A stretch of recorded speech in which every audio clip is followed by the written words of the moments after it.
America's beverage companies are working together to reduce plastic waste in our environment. Not all plastic is the same. At the Coca-Cola Company, Keurig Dr. Pepper, and PepsiCo. Our bottles are made to be remade. We're carefully designing them to be 100% recyclable, including the caps. And we're investing in community recycling improvements so that every bottle we get back can be used to make new bottles. That completes the circle and reduces plastic waste. Please help us get every bottle back. Learn more at everybottleback.org. Are you ready to meet the moment? Ozzy and our friends at Chevrolet are proud to present Real Talk, Real Change to help foster racial equality in America. And we're inviting you to help. Join me, Carlos Watson, as I talk with key leaders from across the country about racial disparities in America's healthcare system. Look for The Carlos Watson Show and Real Talk, Real Change on YouTube and subscribe. Or download The Carlos Watson Show wherever you get your podcasts. The following is a Hoop Ball presentation.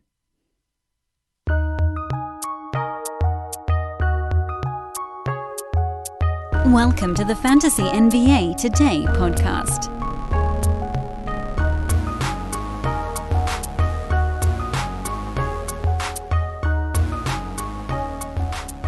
$18 days. That's all that's left in this wacky, condensed COVID season, and some of you have still made it.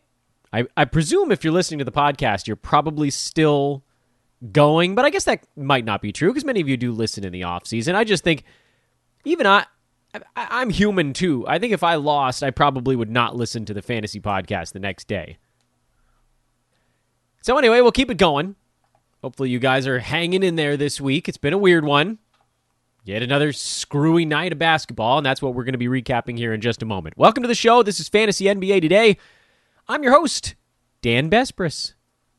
Same old guy, Dan Besbris, DanBesbris. If you want to try to follow me on Twitter, I would ask you kindly to do so. That'd be so nice of you. You can also Google search Dan from Hoop Ball. That's the easiest way to find me because I'm trying to figure out all the letters I said in the last name, Besbris. You don't want to have to go back and listen to that part of the pod again. Just Google Dan from Hoop Ball, follow me on Twitter, and we'll mess around on the social media. What we've been doing here during the playoffs, and we'll just keep it going today as we sort of motor our way through these things, is look at the results from the previous night and spend a pretty good amount of time breaking down what's relevant from a head-to-head, what's relevant from a roto standpoint, and what doesn't freaking matter. Because pretty much every day there's something along those lines. You guys know I'm a big fan of the long stream. This is not a particularly good day for it, but it's also not completely devoid of options. In fact, I believe there's one team that goes 5 games in 7 days starting tonight. Doesn't happen to be a particularly good team to mine for fantasy stuff. It's the Milwaukee Bucks. You guys are wondering where this is going. But there are other things to take note of. Teams that play 3 times between now and the end of the week. That's kind of where you're at. If you haven't used up all of your damn roster moves on replacing injured guys already. Guilty of that over here. And we might be way up a creek too, because on that same team that has already dropped 4 guys, 5 actually, I think, if you include Gary Harris. Oh my Lord, how many guys have I lost on this team? In just this week alone, it's Wednesday? Where's the Wednesday card, I guess, by Wednesday night? This week alone, and that's not including Terrence Ross, Trae Young, Zach LaVine, streamer replacement Furkan Korkmaz. I'm not even counting those guys because that was last week, or even the week before for LaVine. This week alone, one team in 3 days, and we'll see what happens with Okeke. Oh, and I guess I can't really say it because Brandon Goodwin played. Anyway, let's just start working our way through. You guys don't care about my plight right now as I pray for fantasy existence. Just get through a night without losing another guy. Chuma was great before turning his ankle late in the fourth quarter. Missed about the last 5 or 6 minutes of this ball game, so it was bad enough to knock him out. Although a team that's tanking, there's not a huge reason to shove him back into the ball game, but he's been great his last couple of games, and let's hope that he can play the rest of this week.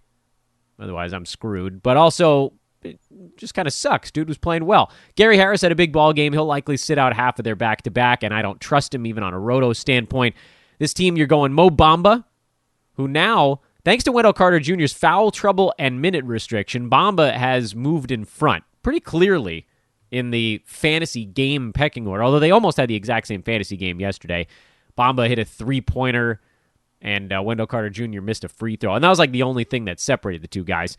So Bamba, you're starting.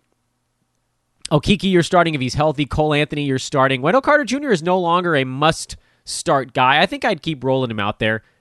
If he wasn't in foul trouble, it probably would have been more like 25, 26 minutes. That's right on the cusp for him, although it does seem like he needs more like 30 and a tick or two of aggression to actually get to his mark. So it's not a must-go. With the fact that if you picked up a Magic on Sunday, which is the beginning part of their 5 and 7, you're probably just going to ride him out at this point through Saturday. But then you could potentially pivot.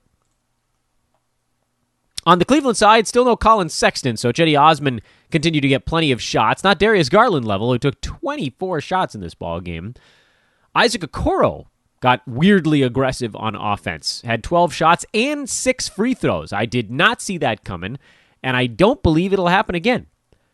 Kevin Love went ice cold, but he made up for it with 6 assists, 2 threes, and 3 steals. Super weirdo backwards type game for K. Love. Jared Allen was good. Cedi Osman's a decent streamer here. Certainly more so, at least for my money, on the roto side. We've talked about that before because they do have a back-to-back Friday, Saturday, but I got to think Colin Sexton's back for one of those games, and when he comes back, you want to pull Osman out of your lineup. So I can't feel all that comfortable suggesting him as a head-to-head option if then you have to use another move to get rid of him. I'll say this, he probably will still play a little when Sexton comes back, but he needs shots. He needs to be involved. He had a usage rate of almost 23 in this game. That's really important. That won't happen when Sexton's back. Atlanta-Philly was not fun. The Hawks were missing everybody. No Bogdan Bogdanovic. You can add him to the list. Kevin Huerter out with the shoulder thing. I don't know if we actually got a final report on that, but apparently it's not that great. Lou Williams was back and played 31 minutes. And had someone told me at the beginning of this week that Lou Williams was going to sit out the first game with an illness and then maybe be the best player on the Hawks the rest of the week, I'd have called them nuts. But here we are. Brandon Goodwin played, if you can call it that. He played 32 minutes at 5, 3, and 2 on 2 out of 11 shooting. But, I mean, this is like the ultimate slap in the face because he left the damn arena or left the damn court in a wheelchair after his injury on Monday. You figured no chance he's back within a game or two, and whammo, plays in the very next game. I wasted one of my 4 roster moves of the week getting rid of Brandon Goodwin, and instead now I'm sitting on an actually injured Gary Trent Jr. That could end up costing me the week. I know that's a little bit stupid, and maybe there's a lesson to take away from this, which is a guy has some like weird little ankle thing. You kind of just sit on him for maybe a day to find out if he's going to miss time. The problem was, if you didn't move on from Goodwin on Tuesday, after we saw him get hurt on Monday, you were going to miss the opportunity to pick up someone with 4 games left on the week. So you move on from Goodwin, assuming he's out, pick up someone with 4 games left, you end up getting 5 games out of that roster slot. That's a decent stream. But if someone else on your team goes down, or if multiple other guys on your team go down, you really needed that roster move, and that's where I'm staring down the barrel, and I'm wondering if any of you guys are doing the same. Regardless, I would imagine the Hawks have someone else on the floor for their next game in Philadelphia 2 days from now, when they probably won't lose by 44 again. Yeesh. There's actually some slight optimism that Trae Young might be back for that ball game. I bet he plays in the second half of the back-to-back. But it's also worth noting, by the way, the Hawks do start a 5 and 7 on Friday. They go Friday, Saturday, are off on Sunday, and then they're Monday, Wednesday, Thursday of next week before 3 days off. So if you have a roster move to use still this week, using it on a Hawk after today is not a terrible spot to drop. The Memphis Grizzlies, also awesome schedule, starting on, well, like a week ago. But again, you could grab a Grizz on Friday. Grab a Grizz. Wizards were also on that list. I think we talked about that on yesterday's show. Let's keep going because I don't want to deal with the Hawks right now. This was hideous, and you're not picking up guys based on this info. You're picking them up Friday, potentially based on whatever information drops on Friday in the daytime. That's a team to watch. Set your clock to Hoop Ball Fantasy and make sure you catch it as the news comes in. For the Sixers, they've got their starting lineup back. Embiid, Harris, Curry, Green, Simmons. Ben Simmons only played 15 and a half minutes in this ballgame. I think there was some foul stuff, but also just like a round blowout, so there was no need to go nuts. You can throw out the data. It's just good to know that they've got their 5 guys back. Knicks beat the Bulls 113-94. This game was not nearly the blowout that the final score would indicate. I often use the good box score sheet over at Basketball Monster, and they've got it listed as a blowout. This game was actually within like 7 points until about the 8-minute mark of the fourth quarter, and then it just exploded. Which is why when you look at the minutes and you're like, oh, well, Vooch played 37 minutes in a blowout? No, he didn't. He played 37 minutes because he played until the game got out of hand. Meanwhile, how about our guy Nerlens Noel? 8 points, 8 boards, 3 assists, 4 steals, 5 blocks. This is about as close as anyone's gotten to a 5x5 in, I think, a couple of seasons. Good Lord, I love Nerlens Noel. It took a Mitchell Robinson injury to get him there, to all the way to this point. Although he was kind of ramping up even before Mitch Rob's first injury. But I will not, I repeat, listen to Nerlens Noel slander ever. Dude has amazing fantasy game. And he's right back in there in that 80 range again. He's just gotten better as the year's gone on. It just seems like he's kind of gotten more comfortable every week. Anyway, Knicks valuations don't change very much. They have a terrible head-to-head schedule. They're off until Sunday after this one. They do have 4 games next week, so I guess there's something there. If you picked up a Knickerbocker on Sunday, that wouldn't be the worst idea in the world. If someone were to say, get tired of having a Knicks player with 3 days off and drop like a Derrick Rose or a Reggie Bullock, I would love to pick up one of those guys on Sunday. Get him for Sunday and then the 4 games next week. And then everything else is pretty much the same here. Chicago side, we figured Daniel Tice was going to be terrible, and he was. No surprise there. Kobe White, 12-9. Vooch, 26-18. Boy, they missed Zach LaVine. And to think that he's out for another week, they said. And then he tweeted, protocols are dumb, I'm fine, basically. Like, he feels healthy, but I guess he still hasn't gotten negative tests, and so they just got to keep taking him. That sucks. But so it goes. You can be asymptomatic and you can be contagious for a while.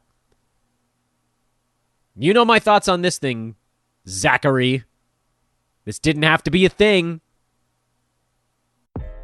Are you ready to meet the moment? Ozzy and our friends at Chevrolet are proud to present Real Talk, Real Change to help foster racial equality in America. And we're inviting you to help. Join me, Carlos Watson, as I talk with key leaders from across the country about racial disparities in America's healthcare system. Look for The Carlos Watson Show and Real Talk, Real Change on YouTube and subscribe. Or download The Carlos Watson Show wherever you get your podcasts.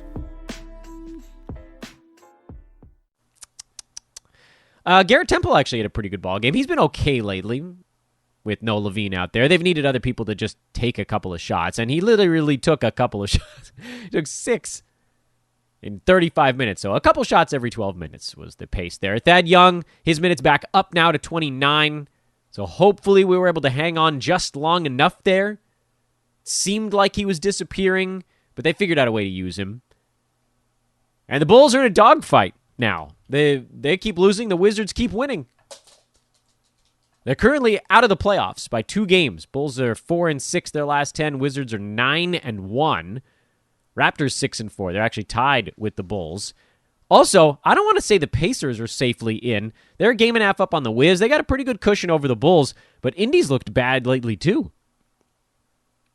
So there's a little bit of a fight there at the bottom for the last Eastern Conference playoff spot. Not a whole lot of time left for these teams, though. Most teams in the NBA have about 10 games left. About. Thereabouts. Where were we? Charlotte losers at Boston. Boston got off to a big lead. Hornets made it somewhat competitive, much to their credit, and it went about the way you'd expect. The only real surprise, Cody Martin didn't play as much in this one, likely because he was just getting roasted by Boston's wings. But he's the starter right now, and so he's the guy if you really wanted to jam an extra Hornet into your lineup. I don't know why you'd have to. Their greatest scheduling spot has ended. They were in a good one last week because they played on some cockeyed off days, but they went back-to-back yesterday and today, and they're off for 2 days before a back-to-back over the weekend. To me, that's not even worth it. Like, he hasn't been that good. So stick with the main guys out there. That's an easy one. For Boston, Jason Tatum back, played 41 minutes in this ballgame, so it would seem the Celtics actually really wanted the ballgame, really wanted one in the win column. Time Lord was back, played 17 minutes. He'll be ramping up his workload from there.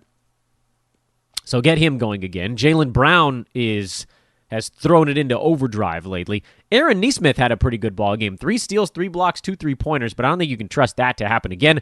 And I don't. And then Evan Fournier, who we said there's a guy you could probably start if someone like Tatum is out, but not super trustworthy if the usage guys are all standing in his way. And you could see he's just standing around and he's not healthy still. Or he's healthy, but he's not right. So whatever. You can probably move on from that. Boston, they just had their back-to-back, so their schedule gets kind of clunky. Yeah, if there's anyone on Boston that's not anything but great, you punt. Lakers whiz. Anthony Davis starting to look a bit more like himself, even right down to the fact that he can't make his free throws this year. But he did have 26, 5, and 2 with 5 defensive stats. That's good. Kyle Kuzma had a weirdly well-rounded line in this particular basketball game. I still don't, again, that's another guy where I don't trust him as far as I can throw him. We know enough about Kuzma to know that it almost doesn't matter how many minutes he plays. His game doesn't really translate to fantasy. And you might catch him on a hot week where he's shooting 48, 49% or something like that, and that'll put him near the top 100. But generally, he sits on the wrong side of the cut line. And if LeBron isn't that far away, I don't know. I guess you could stream Kuzma if you really wanted to. Lakers do have a 4-game week. Just let it ride at this point. You don't have to punt on it if it's a head-to-head type of thing. Taylor Norton-Tucker had a pretty good ball game in 23 minutes off the bench. Seemed like KCP wasn't all the way healthy. I believe he retweaked an ankle in the ball game, but he played through it. Andre Drummond just 20 minutes. He really couldn't keep up in this ball game. He had a nice fantasy line with the rebounds and so forth, but missed his free throws. And AD at center is just a better look for the Lakers. But I don't know why I talked about them so much. They're the same thing they've been for a while. AD is a go. Schroeder's a go. Drummond is a maybe. And that is that. For the Wizards, this was a ball game where they kind of spread things around a little bit. Beal only 18 shots. Russ only 16 shots and another triple-double. 13 for Alex Len. 8 for Rui. 7 Chandler Hutchison. 6 apiece for Davis Bertans, who threw up an offer. 6 for Ish Smith and Robin Lopez. Alex Len was the big surprise. They had to go giant because of the Lakers' front court. I was a little surprised that Daniel Gafford didn't play more, but I guess among these centers, he's not the big guy. Len is the big guy, Lopez is the mostly big guy, and Gafford is the pretty big guy. They got some big dudes to play center, but they're splitting the minutes 3 ways. I still think Gafford is the guy just because he can do it in the least amount of time, and when they're all splitting it, the guy who puts up numbers the fastest is the one you consider. That said, the Wizards, as we talked about, they're in the midst of playing basically every other day. On Friday would be the time you could maybe consider grabbing one of the other dudes in the front court. Even Rui Hachimura, who's wildly over-rostered in fantasy. But Rui, Gafford, even Len, Neto played only 24 minutes in this one, but he's been doing more. Those guys in a 5-game week would probably be okay. I wouldn't be that excited about it, though. Spurs without Derek White, who Greg Popovich said he didn't expect him back the rest of the regular season. Youch. Devin Vassell slid in there, got the start for San Antonio, didn't do a whole lot with it. I thought Keldon Johnson maybe would get a tiny usage bump with no Derek White, but that didn't really happen either. And it was actually Lonnie Walker coming off the bench and taking 15 shots in 29 minutes. He was busy. 18 points. His game comes down to three-pointers, so that's got to be a very much a stat hunting situation. And then DeJounte Murray with a big triple-double. He's had a big week so far. But the Spurs lost. Jimmy Butler was good. Bam Adebayo was good.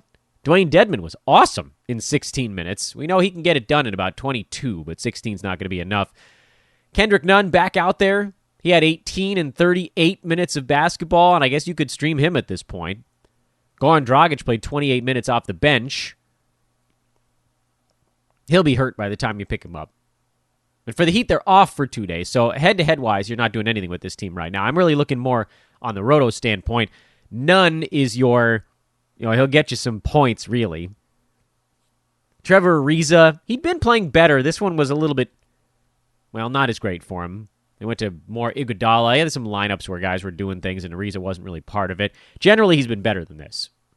Steals, rebounds, threes, kind of that package for Trevor.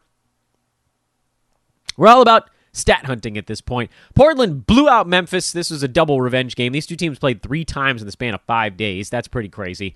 And everybody for the Blazers just lit it up for 3 quarters and never looked back.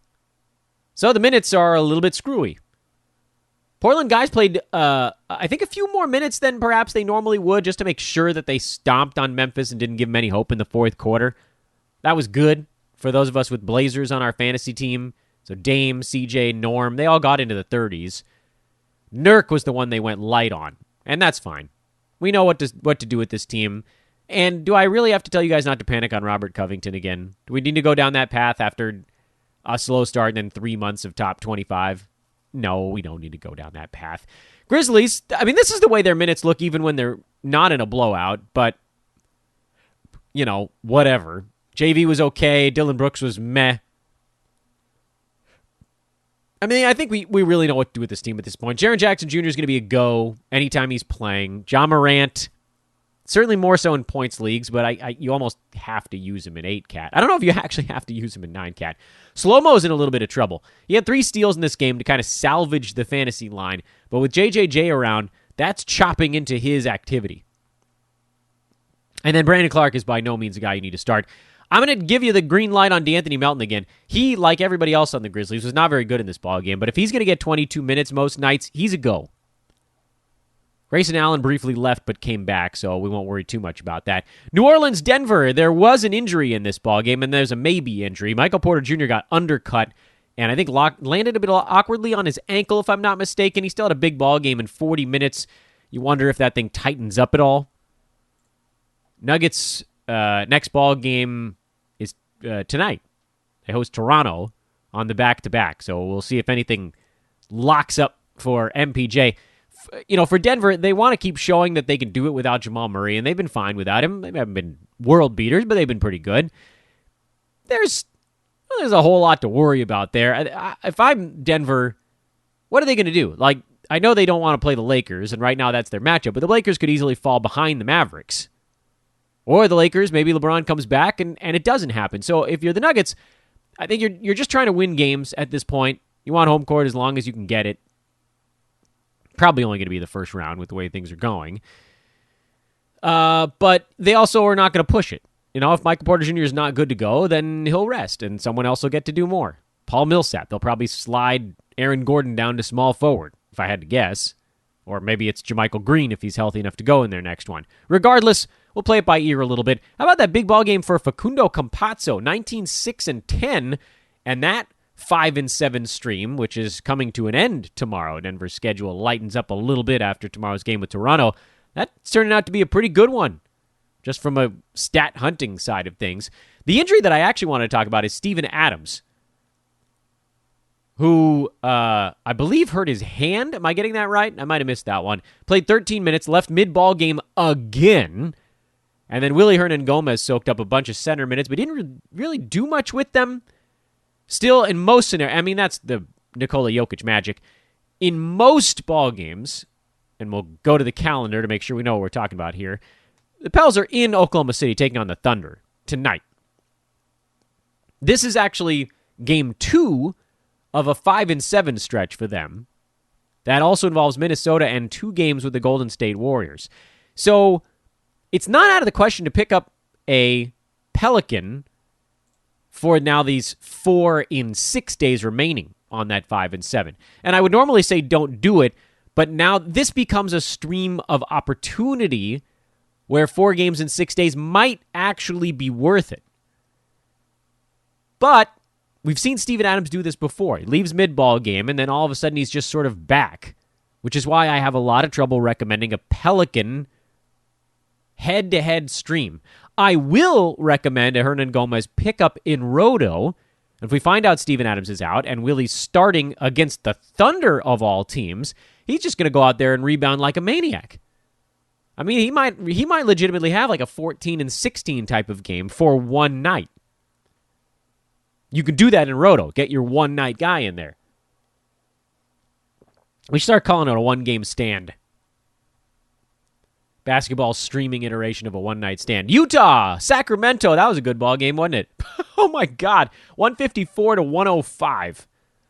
Sacramento, everybody was terrible. Delon Wright played 26 minutes but didn't do a whole lot with it. That was a really big disappointment because that's the kind of run that we were banking on. But no assists? Come on, Delon. We picked you up for like 4 or 5 assists a ball game in this kind of role. He did get his 2 steals, so at least that's something. But Buddy Hield was the one king who didn't completely lay an egg in that ball game. For Utah, everybody got in on the fun. Even Matt Thomas had 17 points in 9 minutes. Rudy Gobert blocked 5 shots in like 2.5 quarters. Bojan Bogdanovic bounced back after a quiet one. I mean, if you had a Jazz, they probably put up pretty good numbers in 2.5 quarters. And the Suns beat the Clippers. This is one that Phoenix, you knew they sort of had it circled because the Clips had beat them twice already this year. Clippers ran into a Suns team that wanted to grind out a half-court game. I'm still not entirely sure how Phoenix won this one. I think it was the rebounding edge. That seemed to be the big displacer because Clippers actually shot the ball relatively well in this super slow game. They just couldn't keep Phoenix off the glass. So the Suns had 91 shots to the Clippers' 80. Otherwise, the game was actually a pretty good battle. Chris Paul, like fine wine, ladies and gentlemen, like fine wine. He is really something else. He's now number 18 by averages in 9-Cat this year, and he's played in 61 of his team's ball games. You know where that puts him by totals? 5. He just passed Kawhi Leonard to hop into the 5 spot. He's probably not catching Dame, provided Lillard actually plays the rest of the way, because Dame's per-game numbers are better. But Chris Paul is now inside the top 5 by totals in 9 category leagues. That's incredible. I mean, as aggressive as we've been on Chris Paul for the last 2 seasons in a row, I didn't think there was any planet where he get into the top 5. That's nuts. Top 5 is Jokic, Vooch, Curry, Lillard, and CP3 by totals in 9-Cat. And playing in a lot of games, yeah, it does sort of artificially inflate your number. Like Kyrie Irving is number 9 in 46 games. If he played in more games, he'd be in the top 3. Jimmy Butler, same story. Those guys have a better per-game setup. Chris Paul's number 18. Kyrie is number 6 on a per-game basis. Jimmy Butler's number 7, but they missed a bunch of ball games. It matters. Chris Paul was a third-round pick whose mid-second round per-game value and early first totals. How great is that? And it's late enough in the season now where I don't think anything I say can really muck that up. And at this point, everybody's getting hurt, so bleep it. We'll talk about it whatever I want. It has no bearing on anything. All I keep doing is praying none of my guys get hurt the next day, and then whammo. Crunch. There goes another ankle. Torrey Craig won the power forward minutes for Phoenix in this ball game. He and Cam Johnson kind of trading off in that nonsense. Feh. Don't care. Don't care. For the Clippers, Paul George is a guy. Marcus Morris is worth using. Ivica Zubac while Kawhi Leonard remains out. Rajon Rondo had a pretty good one off the bench. But who cares? Because the Clippers are off for 2 days. Then they got Denver on Saturday. And then they only have 3 games next week also. They're a mess when it comes to head-to-head. They should not be rostered in head-to-head leagues. Outside of really PG3 and maybe Zubats in head-to-head leagues. I wouldn't really go beyond that. I know Marcus Morris has been pretty good, but He's over the line in Roto because you just pick him up and you could drop him if you wanted to, maximize some of the games out there. But yeah, that's about as far as you go. Guys, please do pay a visit to our buddies over at mybookie.ag. We need a couple more signups this week to hit our quota. If you got questions about it, hit me up on Twitter, at Dan Besbris. They work everywhere in the United States. We've gotten that question quite a bit. And Canada. And select other countries, although I don't know exactly which ones it is. That's mybookie.ag. If you do sign up, make sure to use promo code HOOPBALL on the third page of sign up. Third page of sign up is like the How Did You Hear About Us page. There's a promo code box. Says optional next to it. That's not for you guys. It's mandatory for you guys. Type in HOOPBALL. Thank you. Please and thank you. As my good buddy Sean McCall down in Lake Elsinore said, and always, please remember to say please and thank you. Thank you. Do we care about Thursday? Not really. It's a short look ahead, and at this point, all of our look ahead is just monitoring the injury news. Dallas has about half their team questionable for Thursday, including Luka again. And you know they're trying to chase down the Lakers, so he's going to try to play if he can. They're a game and a half back of LA. It's a very winnable game against a Pistons team that sits at 19 wins on the year, but a Pistons team that has played up to the competition a little bit. For Detroit, we already know that most of the veterans are sitting out the front end of this back-to-back. Why? I'm not really certain. But, excuse me, this isn't a back-to-back for them. What the hell? You jerks. You're just giving them a day off to take an L. Maybe they'll play against Charlotte. But that's why we don't have any of them in head-to-head, because Detroit is a pain in the butt, and they had a bad schedule anyway. Brooklyn. DeAndre Jordan got a DNP in their last ball game. I bet he'll... Well, you know what? He might not play in this one either, because Indiana's not exactly boasting any centers on the other side. And if DeAndre sits again, then Jeff Green gets a whole bunch of running room, and so does Blake Griffin, who's been very good lately. Blake, with a back-to-back in Portland, you can bet DeAndre Jordan will play that ball game. That's tomorrow. You're the Indiana side. Yeah, I mean, your injury stuff. That's what you're tracking over there. Milwaukee. The Bucks are a pain. I want someone there to be worth picking up, but there really isn't because PJ Tucker's around, so he's rendered Bobby Portis relatively useless. And then you're looking at the starters, and those guys are probably all on a fantasy team. If any of them isn't, it would be Dante DiVincenzo, and he would be a must-stream guy with a now 5-7 run coming up for the Milwaukee Bucks. That's a lovely long streamer. For Houston, we got a little bit of a taste of what they look like with no John Wall in their hard-fought loss against the Houston Rockets. Unclear exactly what's going on for this ball game. Sounds like Daniel House and Avery Bradley are each questionable, and if they sit, that would mean you probably get a big bump to a guy like Armani Brooks, possibly DJ Wilson, possibly KJ Martin. And that's therein lies the rub. So it's mostly going to be Kevin Porter Jr., Christian Wood, Jayshawn Tate, Kelly Olynyk. Those are the guys you're dealing with, and don't mess around with the other stuff because it could get messy. Warriors were quoted as saying that every game the rest of the way is a playoff game for them now, and that is because they're the 10 seed. However, they have a 4-game cushion over the Pelicans, who suck. They're a half game back of the Spurs and the Grizzlies. So I suppose the impetus for the Warriors here is to try to close the season on 7-3 type of spurt, the way they've done their last 10 games, and then maybe they jump the 9 and 8 teams and get into the upper half of the play-in bracket. That's got to be their target right now. But the Grizz and the Spurs, they're right there with them. The Western Conference playoffs seem basically set. I'd be pretty surprised if the Pels jumped over anyone, and then no one else is getting anywhere near it. The Blazers are currently the 7 seed, so they're trying to fight their way back out of that upper part of the bracket, but that doesn't really have a bearing on the Warriors very much. They just don't want to be the 9 or the 10. If you get into the 7 or 8 spots, at least you got 2 shots to get into the real playoffs. And I think the Warriors believe they have a shot against most teams because you just don't know when Steph is going to go full supernova the way he did earlier this month. What does that mean? Well, it's all a whole fluff ball narrative. Warriors favored by 5.5 on the road at Minnesota. The Wolves, folks, 3 wins in a row, and they're 6-4 in their last 10. They're ruining their own tank. Because really, that's a team that needs good feelings more than they need the tank. I know that that's sort of a dumb take, but they got Anthony Edwards. They got a number one. They got Cat, former number one. They got D'Lo, former number two. They want to let their guys go, see what happens. They're having fun, too, for the first time in, years. So, look for the Wolves to get out there and compete. This is not, who cares if the Warriors are treating it like a playoff game? Are they really?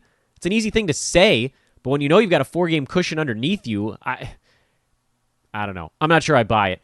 Toronto is in Denver. The Raptors also clinging to playoff hopes. They're 2 games back of the streaking Wiz.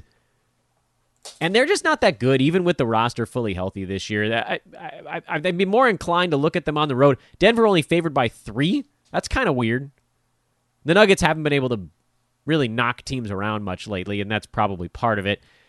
For the Raptors, it sounds like Gary Trent Jr. has already been ruled out, so it's going to be the same guys we saw in the last one. For Denver, we're waiting on Michael Porter Jr.'s status, and then New Orleans, we just talked about, possible Willie Hernangomez stream, and Oklahoma City, this is a non-back-to-back, so I would assume that we get the same guys as in that last ball game, which would mean that Dort would be in. But keep an eye on it. They did just finally snap their losing streak. Maybe the Thunder win a couple in a row. If Dort is in, they're not a bad bet. Wrong podcast, I know. But anyway, that's where we're at. All right, 35 minutes on the nose, folks. I'm keeping you guys rumbling here through the playoffs. Hit me up with questions on Twitter, at Dan Bespris. Hit me up if you want to be a part of the wildness over here. You can also do that on Twitter. If you don't have Twitter, get it and follow Hoopball Fantasy. Follow team beat writers. You're missing out on getting the information fast. If you're wondering why people in your league might be making moves before you, it's because they're using Twitter. So get an account. You don't even need to put a damn picture up there. Just follow me, follow Hoopball, and you can hit me up. You can be like, who else should I follow? And I'll say, look at the people I'm following and basically follow them. I said the word follow a lot there, and I don't regret it. Good luck tonight, everybody. May your teams remain healthy. Have a happy Thursday. We'll talk to you Friday morning. Get you set up for the weekend. So long.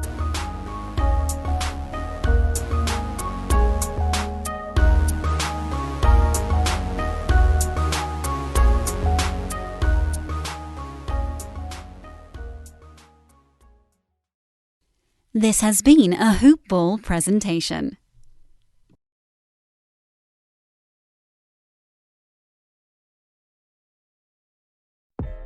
Are you ready to meet the moment? Ozzy and our friends at Chevrolet are proud to present Real Talk, Real Change to help foster racial equality in America. And we're inviting you to help. Join me, Carlos Watson, as I talk with key leaders from across the country about racial disparities in America's healthcare system. Look for The Carlos Watson Show and Real Talk, Real Change on YouTube and subscribe. Or download The Carlos Watson Show wherever you get your podcasts.